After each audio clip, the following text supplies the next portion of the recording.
Alrighty, welcome into another fine edition of PA High School Football Report, the 44 Dive edition from PennLive. Colleague Dan Sostek is waiting to chime in. I'm Eric Epler. And it's hard to believe, Dan, week 4 is upon us. Week 3 certainly lasted longer than expected with Mother Nature cutting into my cribbage time over the weekend. So, Dan, how you doing? I'm doing good. I'm doing well. I'm a professional writer. I should know it's well, not good. But I feel like we're not even talking about the elephant in the room that we are now on video here. So you get to see our beautiful faces. I mean, I'm no Eric Epler, but I think we both clean up well for video podcasting. But no more time to talk about how we're looking because we're rolling through the football season now, right? I mean, this really does happen every year where it's week 1, all of a sudden, then it's week 2, and then it's week 3, and then you're almost at the halfway point, and it feels like you literally just started a couple weeks ago. So you're starting to kind of get enough of a sample size where you kind of feel like you know some things, right? Yeah, Mid-Penn Conference division races start this week in week 4. We just capped week 3 on a Monday night. We had a couple of games. Mid-Penn teams had to postpone games from Friday to Saturday and then to Monday. So it's been an interesting weekend for sure, extended weekend. So our plan today, Dan, and again, by the way, this is as good as it gets. Yeah, I'm jealous. All right, doesn't get any better. Yeah. So don't adjust your computer. Yeah. So for the 2 years I've worked at PennLive, I've just been trying to get to look like Mr. Epler over there. So yeah, I get plenty. It's all coming off. I swear, it's all coming off soon. All right. So our plan today, Dan, is we're going to present some under the radar guys that we've got a chance to see so far this year, or we're about to see in the very near future, who have really been key contributors to their programs in the first couple of weeks of the season. So, Dan, what would your definition of under the radar guys be? So I think my definition the first rule I think for me is that, you don't have any Division I offers. You're not a guy that, people on forums are talking about or things like that. Secondly, you have to be good. I mean, you can be under the radar and not be good, but these are usually players that I think opposing coaches are probably more concerned about and more kind of cognizant of than maybe the average fan who just kind of remembers the guys who caught the touchdown passes last year and who is on our, because I mean, frankly, it's partly us too, right? We can only write about so many people in headlines and things like that, and some of these kids put up huge numbers, and whether it's another player on their team is kind of the bigger star or something of that nature, they're not in the headlines. They're not the kids that are kind of the front and center of their teams, but are still guys that if you talk to any coach in the area is going to say that's a guy that we spend a lot of time worrying about and our game planning for. So it's those kind of guys. It's the guys that are kind of, we talked about it a lot, the guys that are kind of the backbone of high school football, the kids who are battling for a chance to play at the next level that are definitely good enough, but aren't necessarily the guys that are running those 4.3 40s or whatever. They're the guys that are grinding everything out and making life miserable for other teams. A lot of times too, Dan, it's guys that are really good at another sport. Yeah. And because they're athletic and good and they're gunners or, and just these kind of gamer kids, you know what Luke I mean? Parise comes to mind. From last year. Yeah. From last year, Luke Parise on Camp Hill was a good example of that, where I don't think we even thought he was going to play football, ends up leading the conference in tackles as a top-notch pitcher. Yeah, exactly. He's a wrecking ball, that kid. Yeah. Bulldog on the mound, too. So, all right, so let's jump into this, Dan. We're going to start with you. We're going to probably, I hope we get to like 3 or 4 of these guys each. And give me your reasons for picking your number one, and then we'll just go back and forth. All right. I'm going to start at the running back position. I was thinking of going with a guy like Deacon Schaefer on Mifflin County, but it's hard to say he's kind of underrated when he literally leads the Mid-Penn Conference, and he was leading the Mid-Penn Conference in rushing last week. I'm going to go with another running back that I've been really impressed. I was impressed with last year, frankly, but he's just a guy that's been on a team that, doesn't always get all the shine. They're having a really good year this year. I'm going with Angel Cabrera, running back for Hershey. If you watch that kid play, he shouldn't be under the radar if you've seen him play, because he plays like one of those, I'm not old enough to watch some of these guys, like the John Riggins, the Earl Campbell types, but Right. he's one of those. I guess in my era, it's more like the LeGarrette Blunt, the Derrick Henry. I mean, and maybe not Derrick Henry. That might be a little generous to our friend Angel there, but he's one of those guys that is just very hard to bring down. He's a really fun guy to watch, and he's had a really good start to the year right now for a Hershey team that's 3-0 that has a really good win over Gettysburg. I think that's going to be a win that ages well because I think that Gettysburg team is going to kind of figure things out and start playing better as the season goes. He's just a guy that if you haven't watched play, I would advise maybe make a trip to the Cocoa Bean Bowl and check him out against a team with a team we've talked about a little bit, but that might still have some picks in Milton Hershey because I just really enjoyed. I've always enjoyed watching Angel Cabrera run the ball, and it's cool to see him have such a good year in his senior year. I think he just picked up either his first or second college scholarship offer, so I always like seeing that as well. Yeah, Cabrera's a bruising runner. I don't think he gets enough credit for his speed too. Yeah, He's a big body guy. He blasted a hole. He's not a guy that wants to run around you. yeah, If that's the best way to say it. He wants to run through you, and obviously in the 3-0 start, a guy like that has been sort of the bell cow guy for them. I'm looking forward to seeing him. They got a Thursday night game this week against that Cedar Cliff Colts team, also 3-0. I will be there at the Concrete Palace to check those guys out. Speaking of Cedar Cliff, I'm just going to morph right into my guys. I went right to the trenches there for we my go. guy, and I'm going to mention Hezekiah Latini for the two-way guy for Cedar Cliff along trenches. I mentioned Lantini actually last week because don't look now, Dan, but the Colts defense has been pretty darn good. Yeah, I don't think most expected that. I know I didn't expect that. I thought the offense would have to be rip roaring, which they have been, but I thought they would have to really sort of stretch to outscore these guys while this defense sort of caught up a little bit.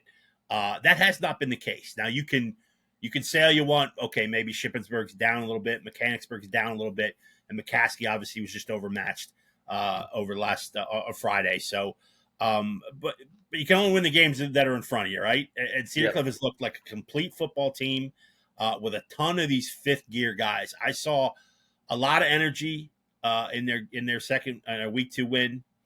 I just saw a lot of get after it guys, and it sort of all worked together. Yeah, they had some sloppy penalties here and there, but who doesn't in the first couple of weeks of the season? But this looked like a complete football team, and from the amount of guys that they lost, I did not anticipate them looking as complete, for lack of a better word. I can't think of one right now, but yeah.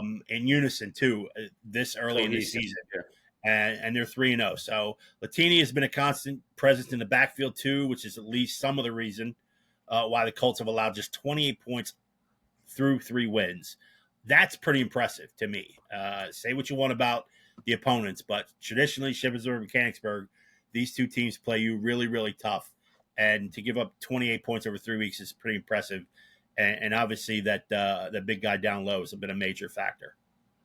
look at you going offensive Right to the trench. I go right to there the we go. trench. That's why we're an award-winning podcast because we're going straight to the trenches, right?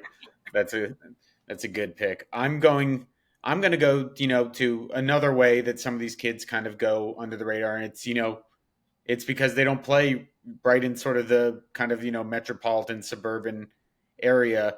I'm going with a player in Juniata. I'm going with Jasper Sheps. Yeah. Um, he's a really explosive wideout. Also plays DB for them. He had a big game in a loss to West Perry where Juniata really showed. I think was as encouraging a loss as you could be because that West Perry team's good. I don't think I don't know if they're the team they were last year, but they're still a heck of a football team. And for Junior to go up there and have it a 1 possession game in the second half for the size of school Junior is, I think that tells you a lot. And a lot of it was this Jasper Sheps fellow. He's a really explosive wideout, and I thought it was really cool. I saw on Twitter. He tweeted out after the game about he tweeted, I believe, our PennLive story, honestly, and linked to it and said he complimented West Perry, said how good of a program they were, how fun of a game it was to play in, and how how great it was. And then Marcus Quaker, who isn't an under the radar player because we sing his praises a lot as one of the more fun quarterbacks to watch.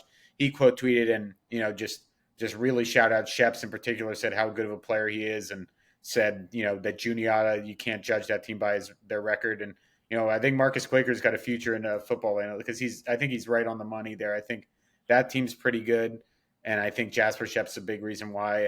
And we always say that you should try to make it down to one of those Liberty Division games a year. I think that Juniata team is on the right track despite not having a win on the year yet. And I could see Sheps being the best offensive player in that entire division for the rest of the year moving forward. Yeah, when you're trying to work things through up front too, and you got to start the season against Troy and Selinsgrove. I don't know how many people look at the rankings. Both those teams are ranked.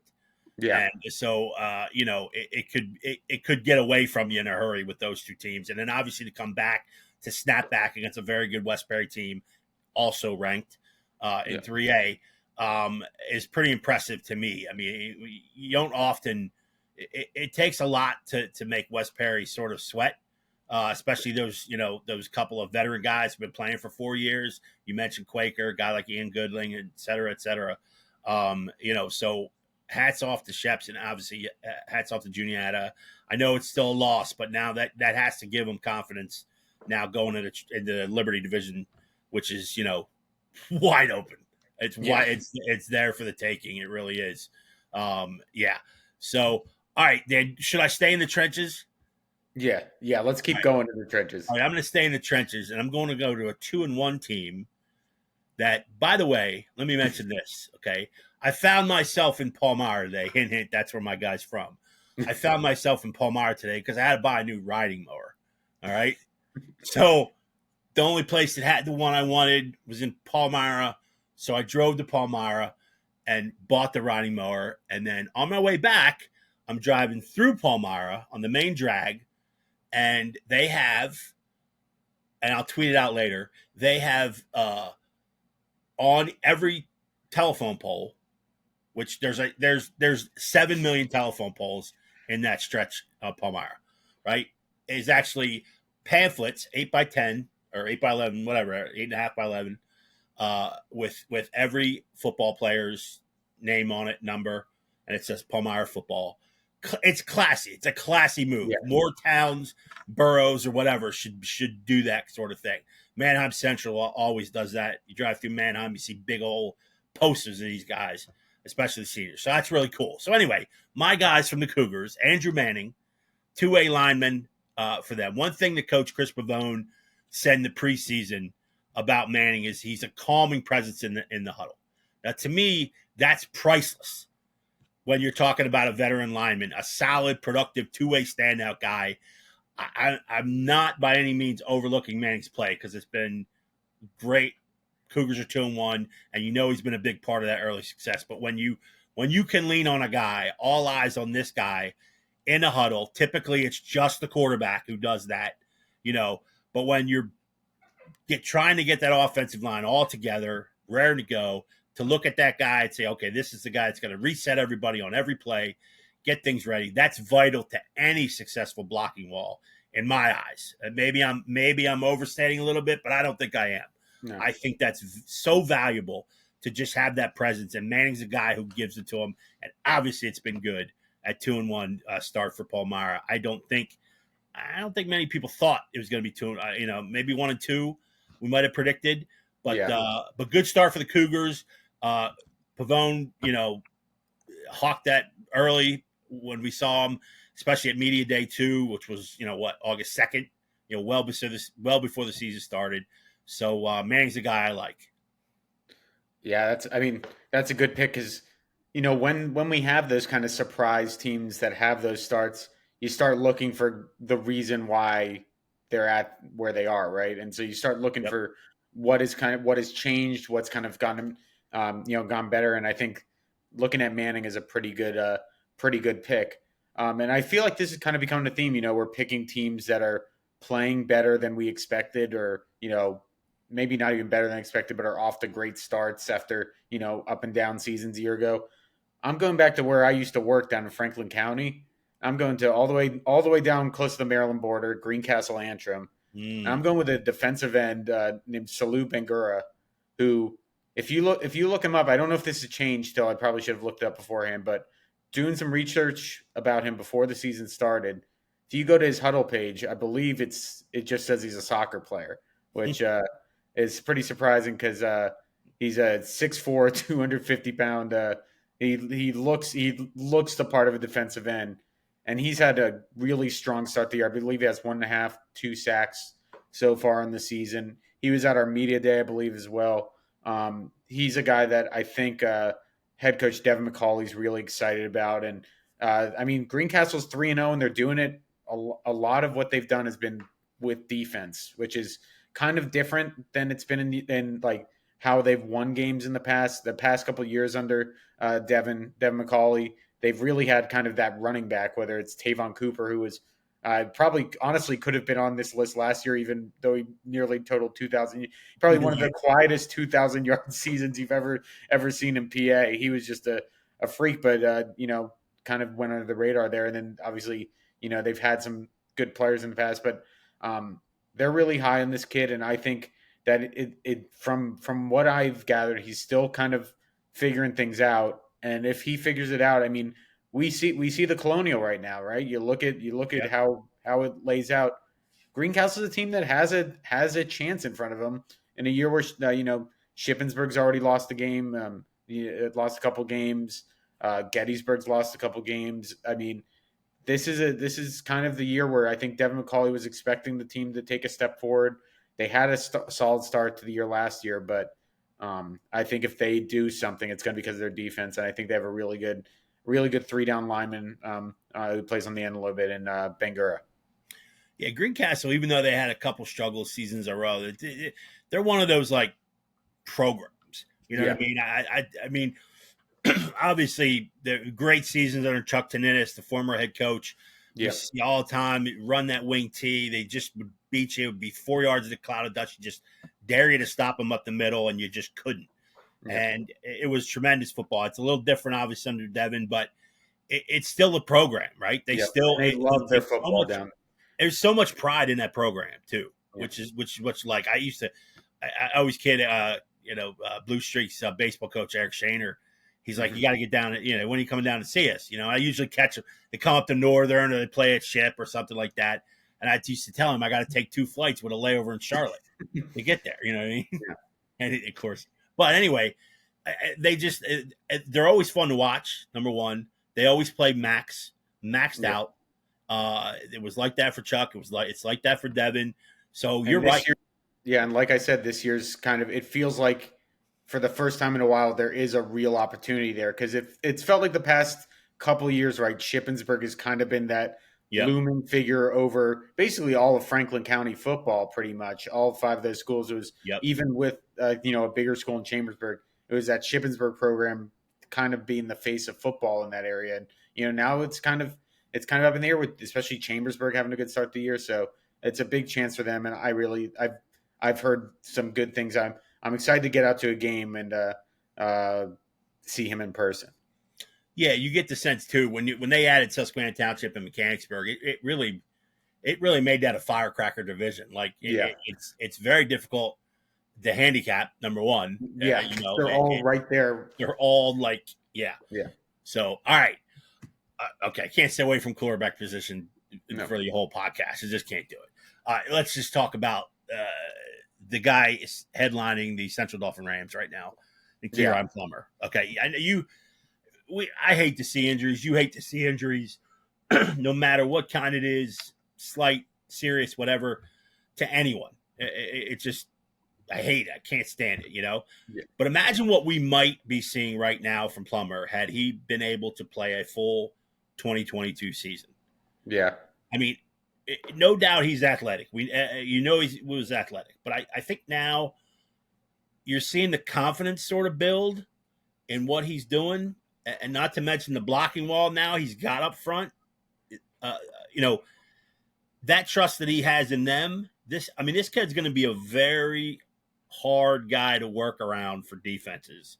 Oh, yeah. Moving forward. I mean, your first third of your season starting out after coming back from the injury is Central York, Wilson, and Coatesville, and you lead your team to 2-1 in that stretch.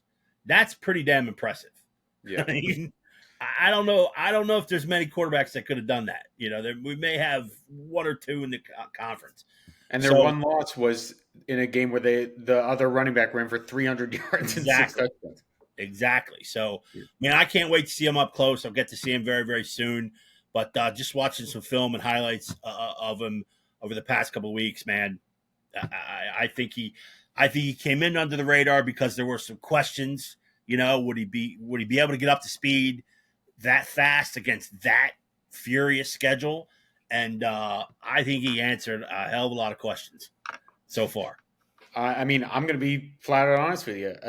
Kieran, if you're listening, I apologize. I went into this year kind of saying that I really liked a lot of the pieces on Central Dauphin, but I just wasn't sure what they had at quarterback because, I mean, we just hadn't seen a lot from him. And in the Commonwealth, in some other divisions, I think he can kind of get away with that. Yeah. In the Commonwealth, you're going to need a quarterback to make some plays at some point. And we just flat out hadn't seen it. And, I went that Central York game, and I think we've talked about it on this podcast, that I don't think the staff was super happy with how the team played.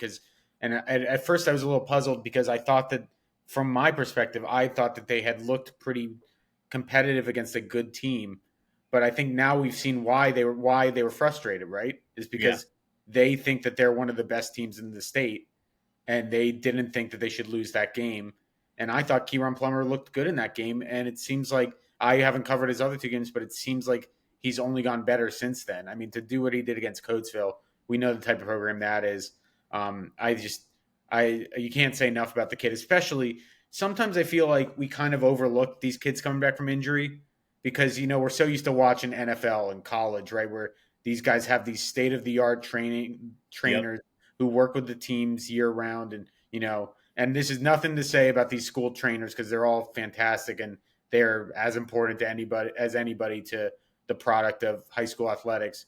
But we all know it's not the same in terms of just like hour-to-hour, day-to-day care that these kids get. It's a hard grind that these kids are doing because, sometimes they're working jobs in the summer. Sometimes they're trying to go to camps, improve their recruiting and stuff. For him to kind of work back from that, and this basically be his first real, taste of high school football. He got a little bit of last year. You really can't say enough of him, right? Yeah, absolutely. And listen, and when we're wrong, we put our name on everything, right? Yeah. We're wrong with something, and some kid rises up and throws that prediction or that pick or that comment in the river and takes off. We're even happier. And that's something. Yeah, that's something we'd love to be. We don't mind being wrong. I don't mind being wrong. We're a bunch of blowhards. We just exactly. So that's a good pick because you almost don't think of quarterbacks as being under the radar, but I think it is because he's not the story when you talk about Central Dauphin. So right. Speaking of not being the story when you talk about a team, I'm going to right down in Camp Hill, Pennsylvania, going to the Lions. I think they're another team that kind of like last year off to a really hot start. They've won the games they've been supposed to win. And I think the story from the outside is clearly Drew Brandstetter, right? Just another year where he is putting up putting up some of the biggest numbers in the conference so far. I think he's leading the conference in maybe passing yards and touch. He might be up there with Stone Saunders. But I'm going to one of his wide receivers, and I'm going to give a little shout out to Alex Long on Camp Hill because that kid is very good. I got to see them when they scrimmaged against Susquehanna Township, going against a team. They have athletes out there playing on defensive back. Alex Long looked like he could ride with them athletically, and he has been a really tough cover so far this year. I think he's coming off of a 100-yard game. For Camp Hill, for a team that's not that big of a roster, the fact that they can roster two pretty big wide receivers with speed and Tommy Corbin and Alex Long, and I think Alex Long is kind of the number one. If you don't really, I don't really even know how you classify Noah Doy. He just is he's kind of like they just throw him out there, whatever position he feels like playing on any snap. They're either gonna give him a handoff or throw him a little pass and let him scamper. But Alex Long's a true big receiver out there. I've been really impressed with how he's progressed and how that program's progressed under Tim Bigelow. I think they've really made the right strides, especially given how small that roster is. Yep. We'll see how it continues, because they're one of those teams that the schedule kind of gets harder. We have some teams where they play the tough games in the beginning and then their schedule gets easier. Camp Hill starts getting tested a little more towards the end of the year, but I think if you go back and look at last year, even though they kind of started losing some more games, the offense wasn't always the problem. The offense could still kind of move the ball, and I'm really looking forward to seeing if they can take another step forward with that Brandstetter Alex Long connection. Because I'm very high on him as a wide receiver, because you can't teach height, and you can't teach height combined with pretty good athleticism, and I think he's got it in spades. Yeah, for sure. That's a good pick, and I'm gonna have to stick with the Campbell Lions. You just mentioned my guy couple seconds ago. My guy is Noah Doy. There we go. Yeah, I mean, under the radar. And I listen. The first I wrote one line here, and I says, to be honest, we could have named a couple lines here in that particular spot. Corbin, you mentioned Becker. I think maybe I don't know if you mentioned Becker, but he's a dude. And of course, your guy that you picked, and Alex Long. I went with Doy because, first and foremost, I know Doy is a baseball player. So I think that qualifies him for being under the radar in football. Yeah. But you mentioned they line him up. He's also a good wrestler too, I believe. Yes, very good wrestler. So you mentioned they line him up all over the place. My main comment about Doy is he always seems to be in the right place. Yeah. I mean, routinely, no matter where you line him up, he's there for a big play. We know he's an athlete. I mean, I got to see him plenty during the spring baseball season. Now, he's listed as 5'9", which is very generous. Very, very generous. But playing strong safety is no joke when you consider the fact that the capital area programs, a.k.a. Marcus Quaker, a.k.a. Alex Irby at Steel High, et cetera, that's a tough position to play this year. And Campbell's done a pretty darn good job so far in the early going with that. I mean, he's averaging 7.6 yards a carry, and he's averaging 21.9 yards of reception, and he's already scored 6 times. So wherever you line him up, Coach Bigelow is fine. He's going to make a big play for you, whether it's on offense or defense. So I'm picking Doy. I agree with you, everything you said about the offense too. And, Coach Tim does a great job. And I think, the style of offense you have, of course, when you have a quarterback like Drew Brandstetter, you want to wing it around a little bit. But, with that small roster, you really have to get that style of play. You have to sort of, and I'm not disrespecting linemen, but they always traditionally give up a lot of size. And over 4 quarters, to ask guys who are playing both ways to kind of hold up and, for your quarterback to take 5-7 step drops, that just is not going to that's not going to happen. That's not conducive to scoring points in that, especially in that division. So he's got to run that style of offense. And Doy and Becker and the guys you mentioned are perfect in this situation to send them out, get them the ball quick in space, and let them do what they do. So I went with Doy. You went with Long. 2 good picks in my book. You know why I don't think you can go with Noah Doy? Why? Because if you do a single interview with him, he's no longer under the radar, because he is one of the best quotes in the Mid-Penn. He's a great kid to talk to. So if you talk to him, he might be in the headlines because he's going to give you the best quote of the story. So that is true. In that regard, he was not under the radar. My final, I think this is my final pick, is I'm going with a quarterback, but I'm kind of talking about him less for his quarterback play, even though he's been quite good at quarterback this year. I'm going with Keith Oates from East Pennsboro, and I'm doing it because he's been one of the better linebackers in the Mid-Penn so far to start the year. Just every game, this is a kid that has thrown for about 200 yards a game, runs a lot as a quarterback as well, earns tough yards. And then you look at the defense, and then you're working on the box score on Friday night. I'm compiling the top performers. Then I switch over to the defensive box score, and he's leading the top there. He's one of the team's top tacklers for an East Pennsboro unit that's been really good defensively too, and it hasn't had an easy schedule to start the year either. I mean, this is just a kid that I think has really taken the next step. He's a really good leader for that program.